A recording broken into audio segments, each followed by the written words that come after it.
Hey guys, so I run a six-figure Pokemon business, and it's been like that for a while because of how good the market is, and I acknowledge that. I've been doing good because the market's doing good, but I was still pulling in six figures when the market was bad. It's just way higher now. But right now, I'm buying things pretty much at market, maybe a little discount, and selling them at market.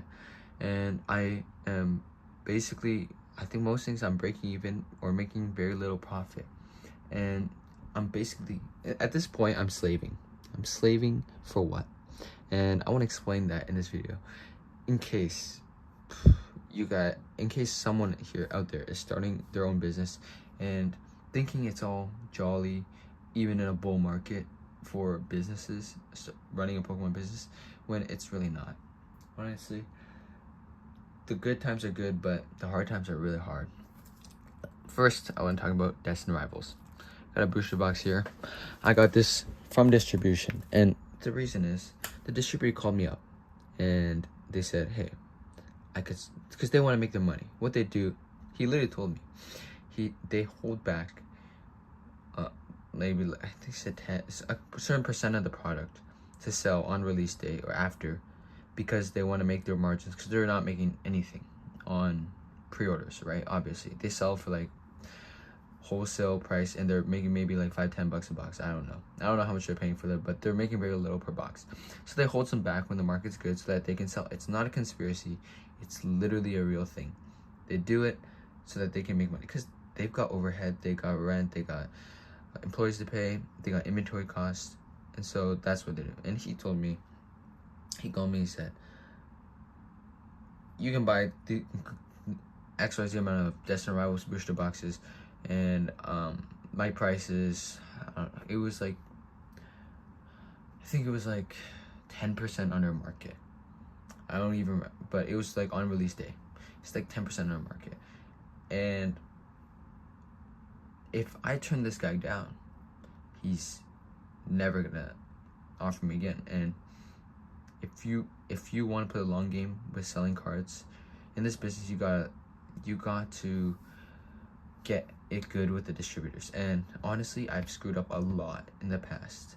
Even when the market was slow, I screwed up a lot. I did not make it on good terms with distributors, not that good. I think, the guy throws me a bone here and there, but I didn't do the best I could because I didn't understand. That's why if you're looking to start a Pokemon business right now or in the coming years when the market slows down, you have to understand. Don't make this mistake, because seriously, I've seen pretty much 99% of people make it. There's few very smart people that didn't make this mistake. And I'm one of those dumb people that made the mistake. And that is, it's not like the business doesn't work how most businesses work. It's not like literally you could go to a Japanese supplier, call them up, and you could buy so many boxes at pretty much the same cost as anyone else.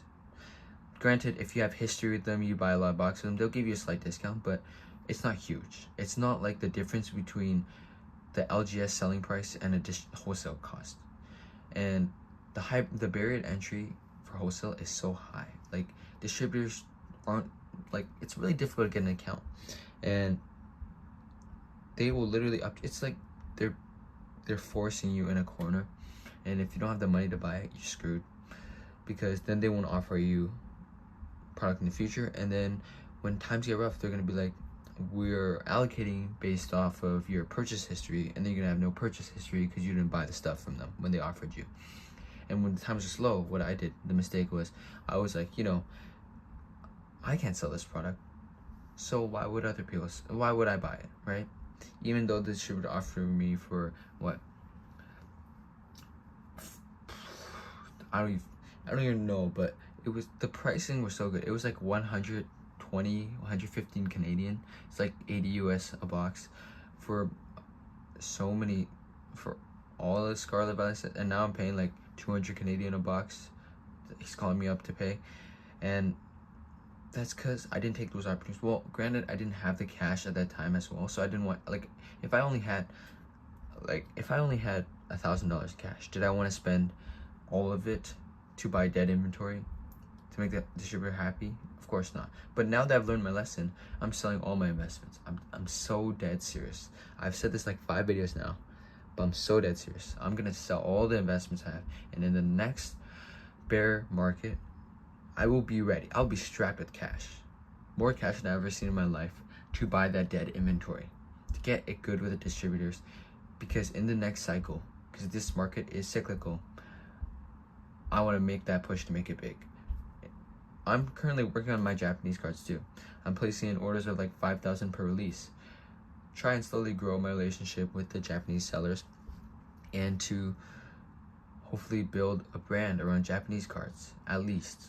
And then once the English, the opportunities, because I'm waiting for that. That's why I'm stacking up on cash. And this is what I suggest every single one of you to do if you're looking to start a Pokemon business. Stack up on cash to buy when the market is low, and it's gonna be scary. I literally probably had maybe a case of VTBs and a case of booster boxes sitting. That's all I had pretty much during the bear market, and I was shivering in my boots, dude. That's like 2,000 worth of product, not even 1,000 worth of product, and I was shivering in my boots. So it's gonna be scary, but you gotta be strapped with cash so you won't be scared.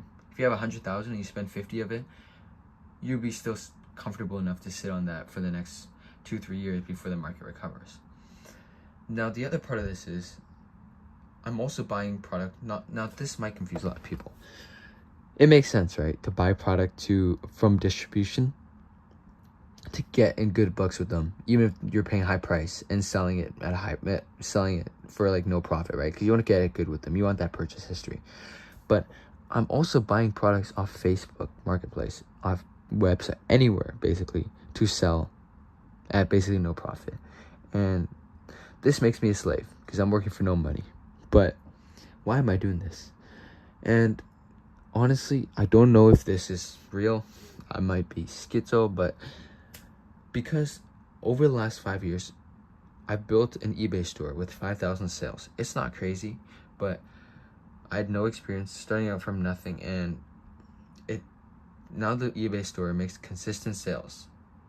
And I'm not 100% sure, but I'm like 90% sure, because this is how algorithms work, that when you're a top rated seller, right, when your listings are getting thousands of views, right, you're getting constant sales, eBay will push your listings more, right, over just that random Timmy that opened up, right, that opened their store. So if you're a reputable store, it'll do better for you.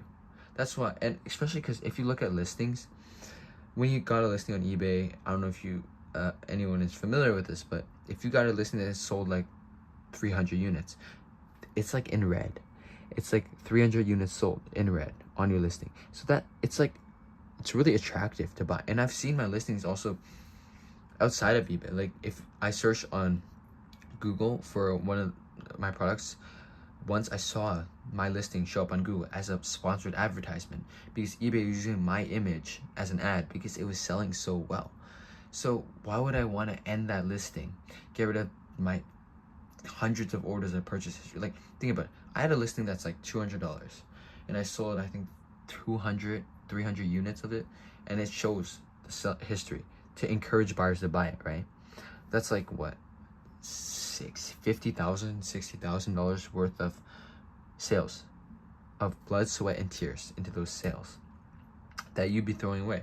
That's why I'm willing to buy these products at a little below market or at market and sell for little to no profit, because I want to keep that history. It's the same thing as a lot of stores literally have hit me up.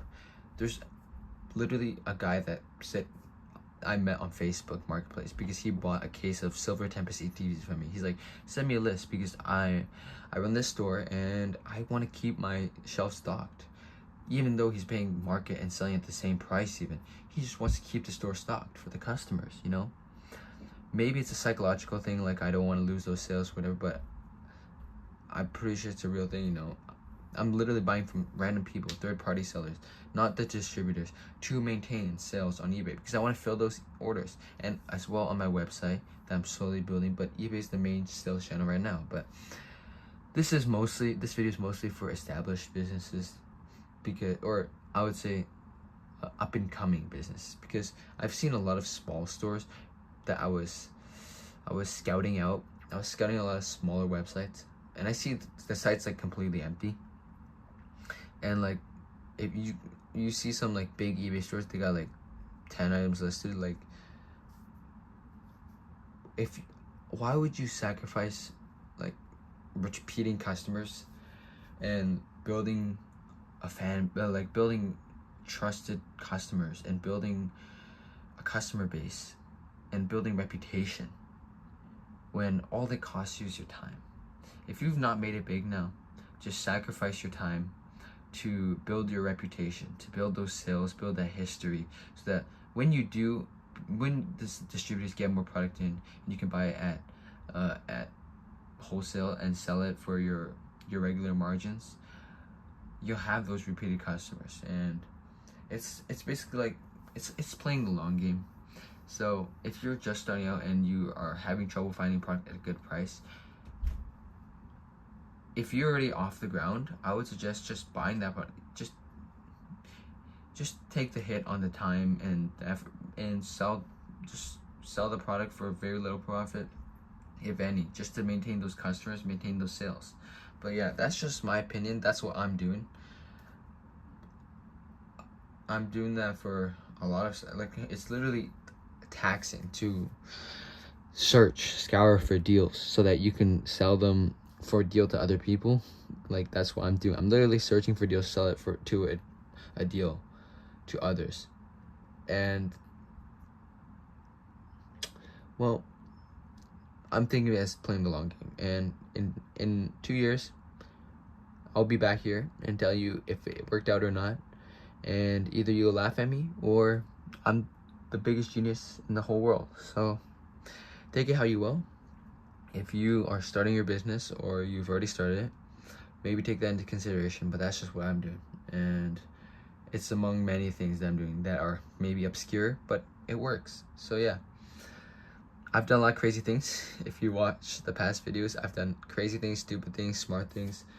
But yeah, I'm on the journey to build a brand, build a Pokemon business, and so far some stuff are working and some are not. Let me know what you think in the comments. Call me crazy, give me suggestions. Happy to hear it all. And yeah, subscribe to join the journey. See you guys.